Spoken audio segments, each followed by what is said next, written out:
Hi guys! For today's vlog, panibagong araw, panibagong vlog. So ngayon nagmamadali tayo 10 seconds na 60 seconds na to 1 minute. May nakita ako sa Bergons na toothbrush na titiklob. So may kasama siyang Colgate. Tinanggal ko lang siya sa lagayan. So, yan. Papakita ko sa inyo paano gamitin yung toothbrush. So, may kasama na siyang ganito. Ito na guys, gamitin na natin. Yan. Like po part yung napagita natin na tapos yan siya.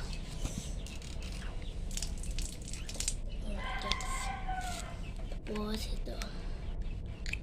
Wait lang guys. Charging niya. Tapos na yan. Nagamit ko ito kanina umaga din. Yan. Unti lang yan. Yan.